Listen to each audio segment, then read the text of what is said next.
বিতর্কিত নির্বাচন নিয়ে কথা বলি তখন স্বভাবতই প্রশ্ন ওঠে who was in the leadership role of those election, কারা ছিল? কেউ দায়িত্ব নিতে চায় না। কমিশনের অফিসাররা বলে স্যার আমরা তো কোনো ভূমিকা পালন করি নাই, এটা ছিল প্রশাসনের হাতে। প্রশাসন বলে এটা করেছে police. No, it is the election commission who is in the leadership role of the thing. ইভেন্টের মধ্য দিয়ে, ইভেন্টটা অতীব গুরুত্বপূর্ণ এই জন্য যে এই ইভেন্টের মধ্য দিয়ে আমরা আমাদের প্রশিক্ষণ কার্যক্রম কার্যত শুরু করলাম ত্রয়োদশ জাতীয় সংসদ নির্বাচনকে সামনে রেখে।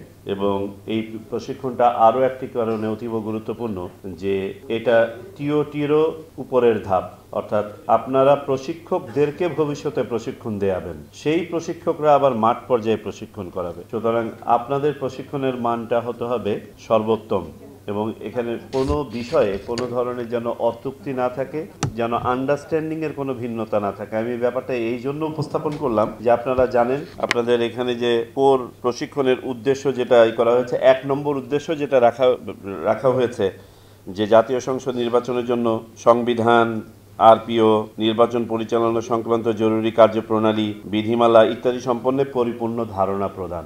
আপনারা জানেন যে এর মধ্যে অনেকগুলো বিষয় এখনো পর্যন্ত কিন্তু চলমান, এগুলো সংশোধন সংস্কার এগুলো চলমান। সুতরাং আপনাদেরকে কিন্তু হাল নাগাদ থাকতে হবে। শুধুমাত্র বইয়ের মধ্যে যদি আপনারা সীমিত থাকেন তাহলে পারে কিন্তু হাল নাগাদ যে তথ্যাদি সেগুলো সম্বন্ধে ওয়াকিবহাল থাকবেন না। আমি আশা করি যে আপনারা যে সমসাময়িক বিষয়গুলো আছে, যে সংস্কার প্রস্তাবগুলো নিয়ে কাজ করা হচ্ছে, আমরা যেসব সংশোধনী প্রস্তাব করেছি ইতোমধ্যে এবং যেগুলো চূড়ান্ত পর্যায়ে আছে মন্ত্রণালয়, এগুলো পড়ে নেবেন যাতে করে এই অনুযায়ী আপনারা হালনাগাদ থাকেন। এবং ফাইনালি যখন অধ্যাদেশটি হয়ে যাবে তখনও যেন একবার দেখে নেবেন যে চূড়ান্তভাবে কি দাঁড়ালো, যাতে করে আমরা যেন একদম এক্স্যাক্টলি আইনের বিধিবিধান যে অবস্থায় থাকবে সেইটা সম্বন্ধে যেন আমাদের প্রশিক্ষকদেরকে প্রশিক্ষণ করাতে পারি এবং তারপরের স্তরে। কারেকশন দেওয়া সহজ কাজ নয়। এই যখন লক্ষ লক্ষ লোকের মাঝে একটা জিনিস প্রশিক্ষণ আকারে ছড়িয়ে পড়বে, কারেকশন দেওয়া সহজ কাজ নয়। আর সকলে যে বই কেতাব পড়ে যে নির্বাচন পরিচালনা করে তা কিন্তু নয়। এই প্রশিক্ষণটা এই জন্য অতীব জরুরি। আমি মনে করি কতগুলো খুব ভালো উদ্দেশ্য নির্ধারণ করা হয়েছে এই প্রশিক্ষণের জন্য। ইলেকটোরাল লিডারশিপের কথা বলা হয়েছে এবং ক্রাইসিস মোকাবেলার কথা বলা হয়েছে, ভেরি রাইটলি সো। যখন আমরা বিতর্কিত নির্বাচন নিয়ে কথা বলি তখন স্বভাবতই প্রশ্ন ওঠে who was in the leadership role of those elections, কারা ছিল? কেউ দায়িত্ব নিতে চায় না। কমিশনের অফিসাররা বলে স্যার আমরা তো কোনো ভূমিকা পালন করি নাই, এটা ছিল প্রশাসনের হাতে। প্রশাসন বলে এটা করেছে police. No, it is the election commission who is in the leadership role of the thing. So আমরা মনে করি যে আমরা ইলেকশন আয়োজন, রিটার্নিং অফিসার সহ তারা চূড়ান্তভাবে মাঠে করবেন, কিন্তু তার প্রাক প্রস্তুতি, তার অবস্থা তৈরি করে দেওয়া, খেয়াল রাখা এবং সর্বোপরি সহায়তা প্রদান করা, এটা তো ইলেকশন কমিশনের কাজ। নীতি নির্ধারণী পর্যায়ে ইলেকশন কমিশনের কাজ। সো আমি মনে করি ভেরি রাইটলি এই অবজেক্টিভটা সেট করা হয়েছে এবং আমি মনে করি আপনারা সবাই, ওনারশিপের কথাও বলা হয়েছে, আত্মবিশ্বাসের কথা বলা হয়েছে। You will own this election. ভালো হোক খারাপ হোক এটা আমার নির্বাচন এবং খারাপ হওয়ার আর কোনো সুযোগ নেই। আরেকটি উদ্দেশ্য এখানে রাখা হয়েছে সমন্বয়কের দায়িত্ব পালন করা। সমন্বয়কের দায়িত্ব কিন্তু অনেক বড়। শুধু আইন এবং বিধিবিধান জানলেই হয় না, বিভিন্ন ইন্টার ডিপার্টমেন্টাল ফাংশনিংয়ের সাথে নিজেকে সম্পৃক্ত করতে হবে এবং সেই অ্যাপেটাইটটা থাকতে হবে সবার সাথে কথা বলার, সবার সাথে একসাথে হাতের 5টা আঙ্গুলের মতন কাজ করার মতন সক্ষমতা এবং অ্যাপেটাইট থাকতে হবে। সর্বোপরি সর্বশেষ যে উদ্দেশ্যটা এখানে নির্ধারণ করা হয়েছে, এবারে প্রথমবারের মতো আমরা প্রবাসী বাংলাদেশিদের ভোটের ব্যবস্থা করতে যাচ্ছি ইনশাআল্লাহ। এবং আমাদের ধারণা প্রাথমিকভাবে আমরা যেটা প্রত্যাশা করছি সেই প্রত্যাশাকে ছাড়িয়ে যেতে পারে ভোটার সংখ্যা, কারণ আমরা ব্যাপক আকারে আপনার প্রচারণা করব। কমিশনের পক্ষ থেকে, কমিশনের সেক্রেটারিয়েটের সিনিয়র লিডারশিপের পক্ষ থেকে জুম মিটিংয়ের মাধ্যমে হোক, সশরীরে বিভিন্ন জায়গায় গিয়ে আলোচনার মাধ্যমে হোক, কমিউনিকেশনের মাধ্যমে হোক, অপরাপর সোশ্যাল মিডিয়া বিভিন্ন মাধ্যমের মাধ্যমে হোক, ইন্টারন্যাশনাল অর্গানাইজেশনের সহায়তা নিয়ে হোক, আমরা একটা জনসচেতনতা তৈরি করব এবং আমরা আশা করছি এখানে আমাদের একটা উল্লেখযোগ্য রেসপন্স আসবে। প্রবাসীদের ভোট সবসময় একটা চ্যালেঞ্জিং অ্যাফেয়ার বিশ্বব্যাপী, যে কারণে এটা টার্ন আউট খুব কম হয়, কিন্তু বাংলাদেশি প্রবাসী যারা আছেন তাদের প্রত্যাশা বহুদিনের এবং তারা এক ধরনের উচ্ছ্বাস নিয়ে অপেক্ষা করছেন যে এবারে ভোট দিবেন।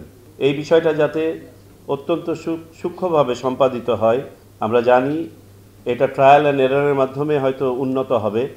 প্রথম দিকে আমরা যে হোঁচটগুলো বা যে সমস্যাগুলো আসবে সেগুলো যেন আমাদের কাজকে আটকে না দেয়, এগুলো যেন আমরা কাটিয়ে উঠতে পারি। এই জন্য সবাইকে সচেতন থাকতে হবে। বিশেষ করে যারা নতুন অফিসার হিসেবে জয়েন করেছেন আদালতের রায়ের মাধ্যমে, আমরা তাদের মধ্যে থেকে অন্তত পক্ষে 60 জনকে, 85 জনের মধ্যে অন্তত 60 জনকে সরাসরি এই প্রক্রিয়ার সাথে সম্পৃক্ত করে দিব।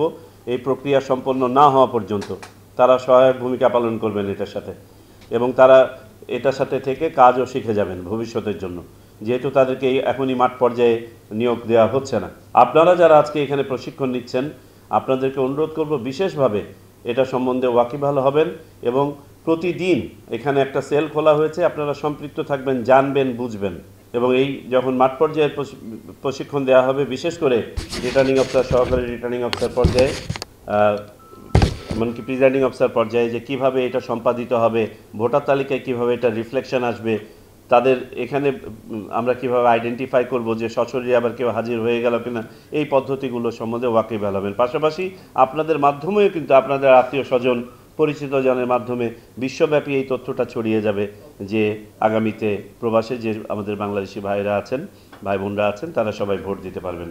সবশেষ কথা আমি বলি, আমরা সার্বিকভাবে নির্বাচন কমিশন এক ধরনের কৃচ্ছতা বলবো না, কিন্তু আমরা মিতব্যয়িতার পথে হাঁটছি। আপনারা হয়তো ইতিমধ্যে উপলব্ধি করে থাকবেন যে বুথ প্রতি যে ভোটার সংখ্যা ছিল, পুরুষদের জন্য 500, মহিলাদের জন্য 400, আমরা এটাকে আবারও পূর্বের অবস্থায় ফেরত নিয়েছি। পুরুষদের জন্য 600, মহিলাদের জন্য 500। এতে করে প্রায় 49,000-এর বেশি বুথের সংখ্যা কমানো হয়েছে। 49,000 বুথ কমানো মানে হচ্ছে প্রায় 1.5 লক্ষ নির্বাচন কর্মকর্তা কমানো হয়েছে, তথা প্রায় 100 কোটি টাকা খরচ বাঁচানো হয়েছে শুধু একটি সিদ্ধান্তের মাধ্যমে। অনুরূপভাবে আমরা দেখতে পাচ্ছি over a period of time বিভিন্নখানে কিছু কিছু ক্ষেত্রে নির্বাচনী খরচ এক্সপোনেনশিয়ালি বেড়েছে, কিছুটা যৌক্তিক, কোনো কোনো ক্ষেত্রে যৌক্তিক নয়। আপনারা যখন প্রশিক্ষণ পরিকল্পনা করবেন এবং সম্পৃক্ততা তৈরি করবেন, নিশ্চিত করবেন যে এখানে যার প্রশিক্ষণের দরকার নাই তাকে আমরা সম্পৃক্ত করি নাই, যে প্রশিক্ষণের দরকার নাই সে প্রশিক্ষণ আমরা সম্পৃক্ত করি নাই। প্রতিটি স্তরে আমাদেরকে এই মিতব্যয়িতা নিশ্চিত করতে হবে। হ্যাভিং সেড দ্যাট, যেখানে খরচের প্রয়োজন আছে, খরচ প্রয়োজনে বাড়লে বাড়াবো, প্রয়োজনের জায়গায় বাড়াতে হবে, কিন্তু যেখানে প্রয়োজন নাই সেখানে যেন আমরা সবাই মিতব্যয়ী হয়, এটা সেটা খেয়াল রাখবেন। আমি ইতোমধ্যে আপনাদের কমিটিকে দিয়েছি এই প্রশিক্ষণ সংক্রান্ত বিষয়াদি গবেষণা করার জন্য। আমি এবং আমার শ্রদ্ধেয় সহকর্মী আব্দুর রহমান এল মাসুদ, মাননীয় কমিশনার, আমরা দুজন মিলে এই বাজেট নিয়ে কাজ করছি।